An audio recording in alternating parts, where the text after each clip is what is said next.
channel. If you are new here, then welcome. Thank you so much for joining. I hope that you stay a while and join the clan.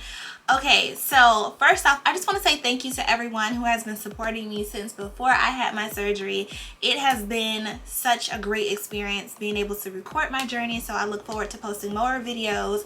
If you have not already subscribed, please make sure you go ahead and hit that subscribe button right now. I like you, you like me. Why we keep playing this game? Just hit that subscribe button so we can make it official. Okay, so I'm excited for today's video. Everyone has been asking what's going on, where you been. I just want to apologize. I was out of town visiting my family for the last couple of weeks and I'm back home, and so I'm excited to post a few videos that have been on the backlog. Today's video is going to be giving you guys an 8-week update as to what has been happening with my surgery. Of course, give you guys a look so that you can see what has changed in the last 4 weeks, and honestly a lot has changed. And so I want to go ahead and dive right in with letting you guys know how am I loving my results.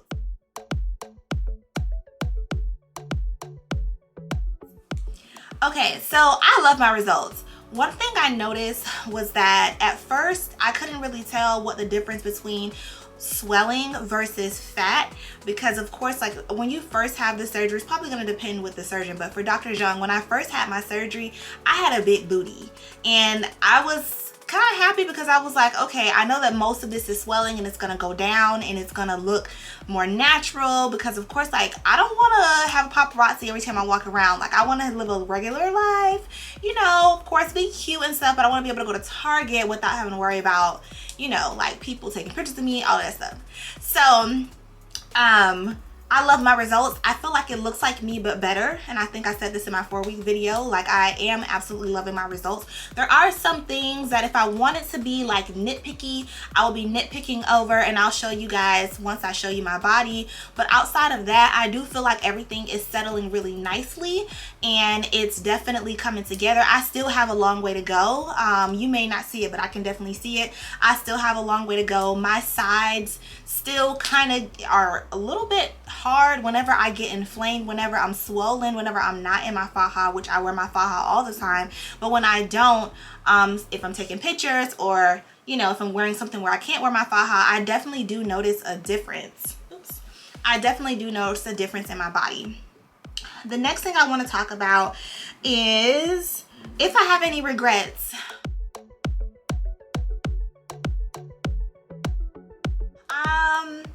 I don't think I necessarily have any regrets. I feel like me getting this surgery, if not for like the cosmetic purposes, I think that it taught me something about myself, that if I really want to get something done, I can do it and I can put my mind to it.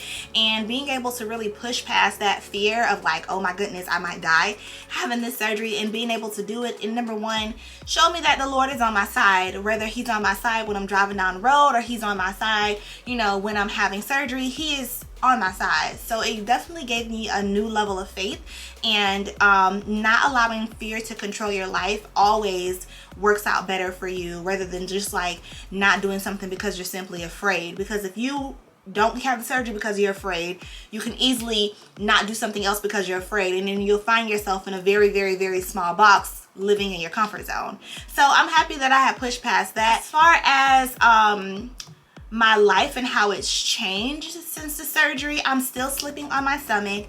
I still have not sat directly on my butt. Right now I'm sitting on a boppy pillow and I still have my butt hanging off the side, off the back of it. And let me see. Like I said, I'm pretty much always in my faja, so I haven't gotten to a point where I could just like never wear my faja without getting swollen. I think that that's pretty much it. Nothing has really changed as far as like how people treat me.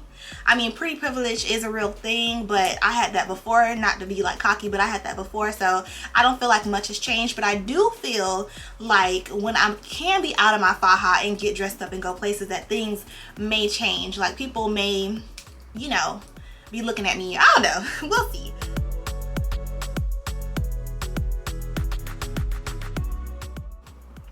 Things I wish I knew beforehand. So I actually want to do a separate video just kind of diving more deeply into this. I don't want this to be a super long video.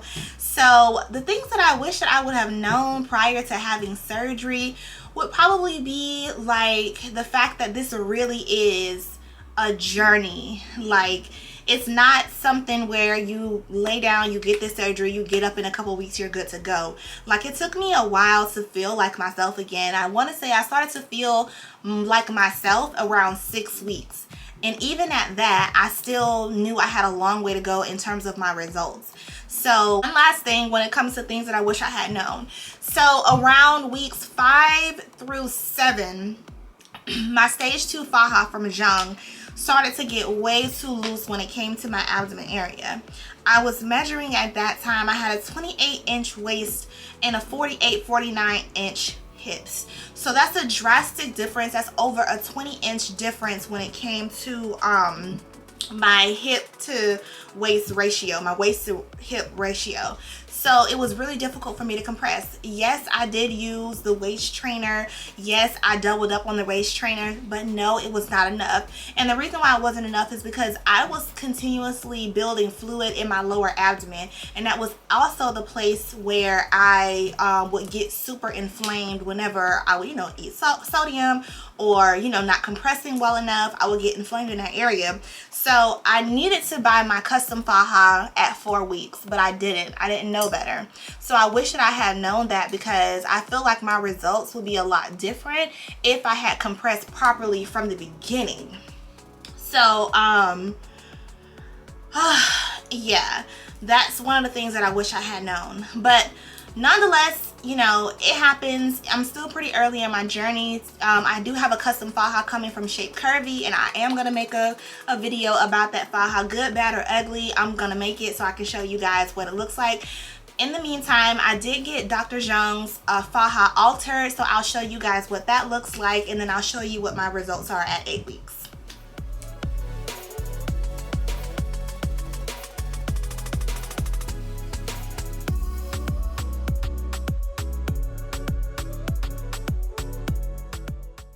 So this is how I look in my faja after it has been altered. I will loop the alteration details in the description box. Definitely highly recommend.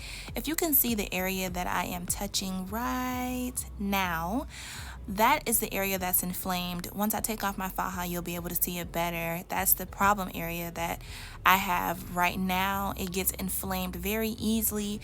I was out of my faja for about, I want to say 5 to 6 hours prior to recording this video. I was taking pictures for Instagram. So that is what I look like. And I don't have any boards in or any foams in right now. Just want to show you guys the faja in my shape.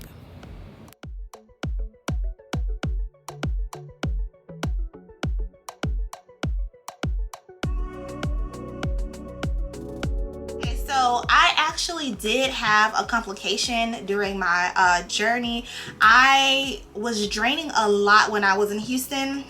I was getting massages every day except for Sunday. Most times Innovative will be able to squeeze me in on Saturday, so I was able to get massages consistently. When I flew from Houston to LA, my incisions closed. I had just got my incisions reopened by Dr. Jung before I left so that I could drain properly, because I was still draining. I was like 3 weeks.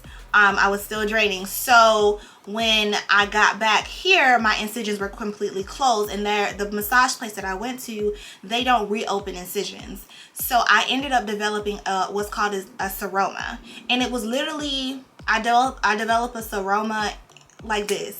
Like, in Houston, I didn't have a seroma. Got to LA, okay, you got a seroma. Pretty much what happened was, when your incisions are closed, your fluid doesn't have anywhere to flow through, so it just builds underneath the skin. So I wasn't really concerned about it. People made it a big deal. I was just kind of like, yo, yesterday I didn't have a seroma, today I got a seroma. It wasn't a big deal to me.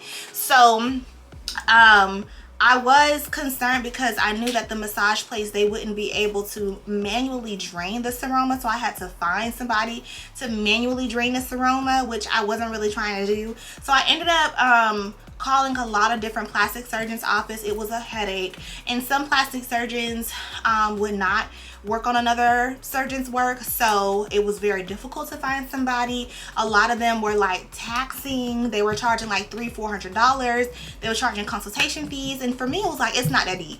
Like, seriously, it's really not that deep. Like, it's literally just you take a syringe, you pull out the fluid, and you're good to go.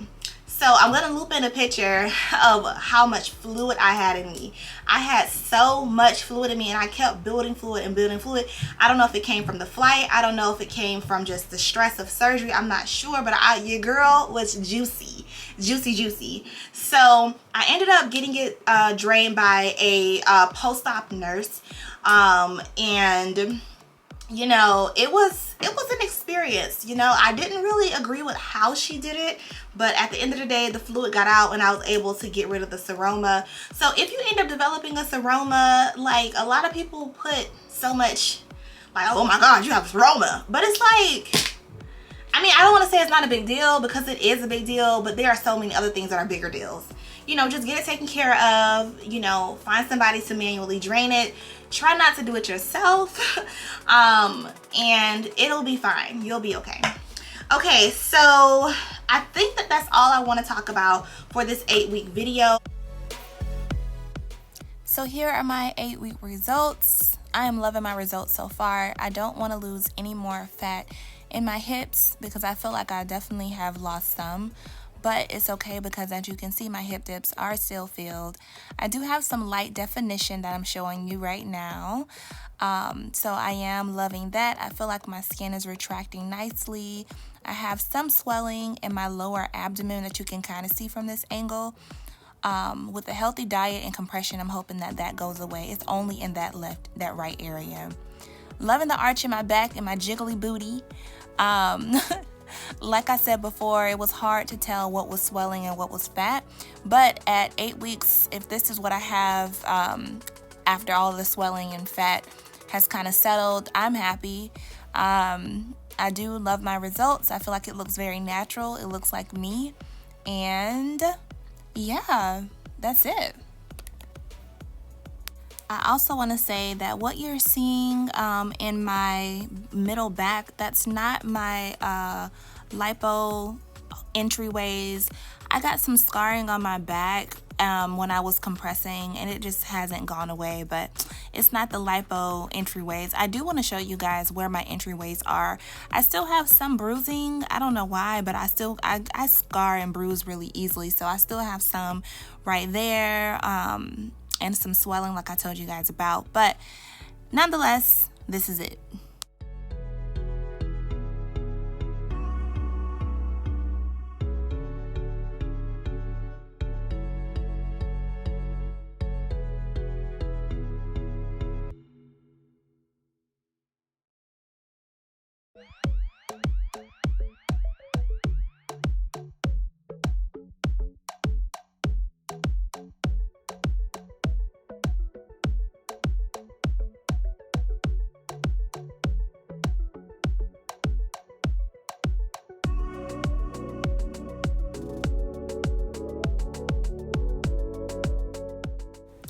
Alright dolls, thank you so much for kicking it with me again for today's video. Here's another quick snapshot of these pictures full body, and I hope that you enjoyed this video. If you did, please give it a big thumbs up, and I will see you all on the next video. Don't move a muscle. You already know the next video is coming up. It's coming up.